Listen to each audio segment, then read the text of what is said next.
The Art of War by Sunzi, translated by Lionel Giles. Part 5. Energy.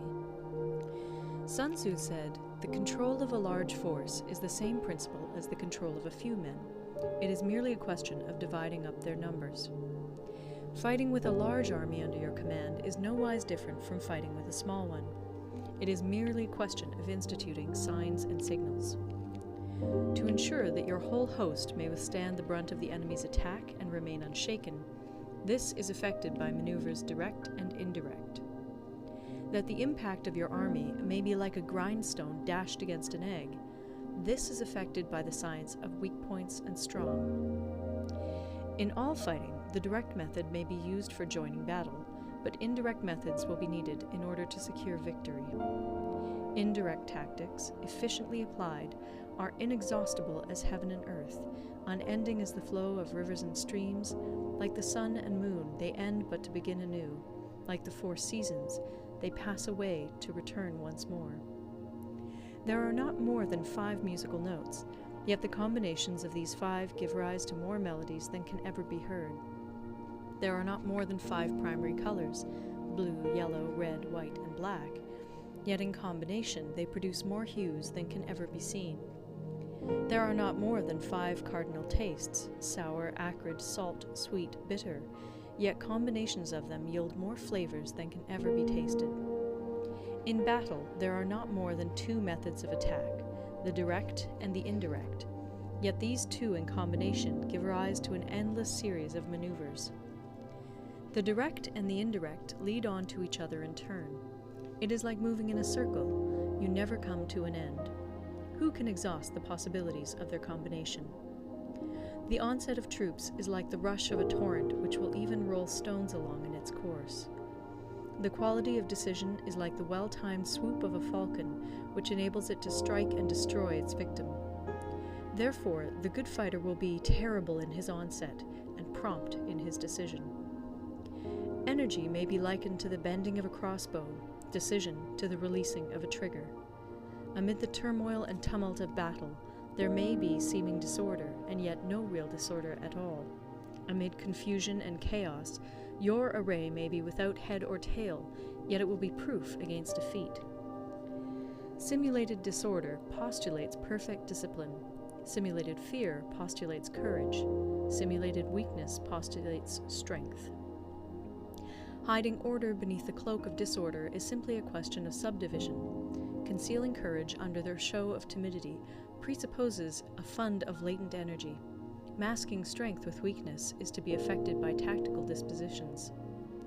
Thus, one who is skillful at keeping the enemy on the move maintains deceitful appearances, according to which the enemy will act. He sacrifices something that the enemy may snatch at it. By holding out baits, he keeps him on the march. Then, with a body of picked men, he lies in wait for him. The clever combatant looks to the effect of combined energy, and does not require too much from individuals. Hence his ability to pick out the right men and utilize combined energy.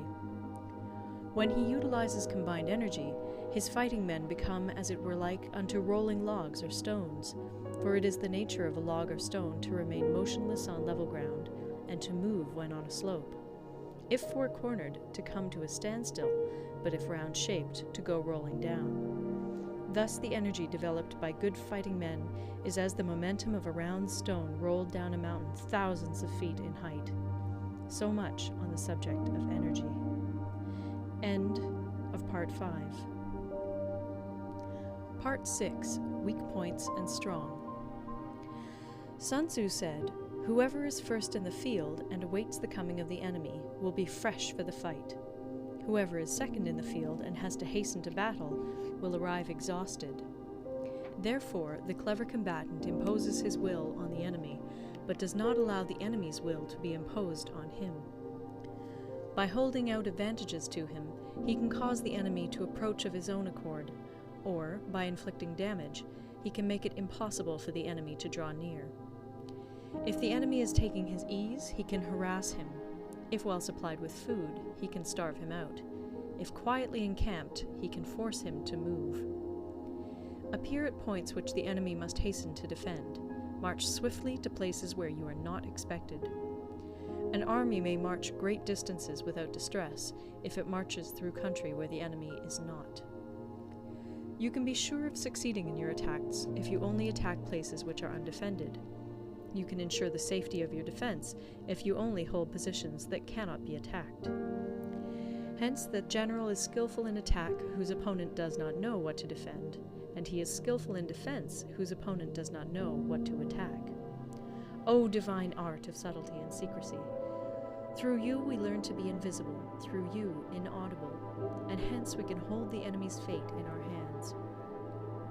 You may advance and be absolutely irresistible if you make for the enemy's weak points.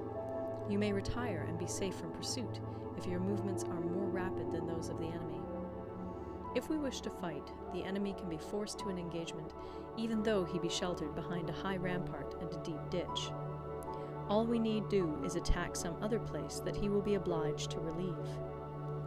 If we do not wish to fight, we can prevent the enemy from engaging us even though the lines of our encampment be merely traced out on the ground. All we need do is throw something odd and unaccountable in his way.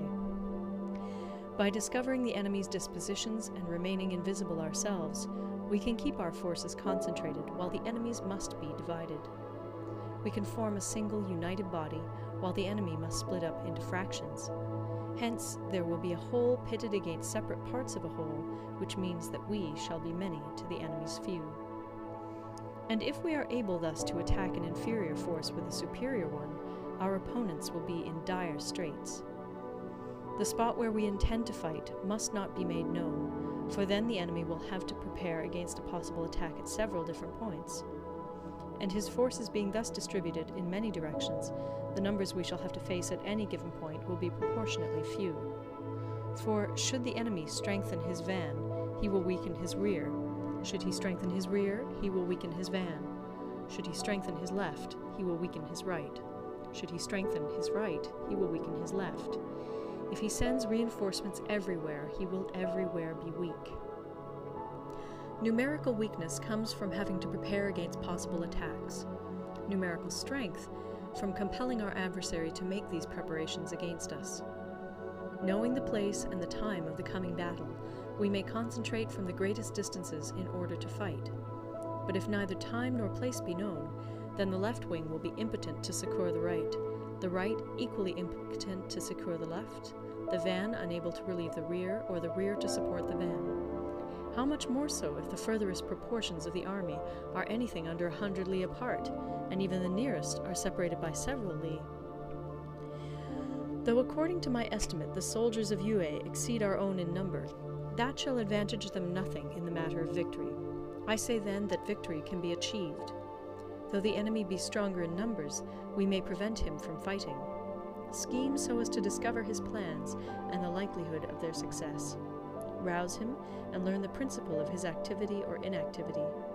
Force him to reveal himself so as to find out his vulnerable spots.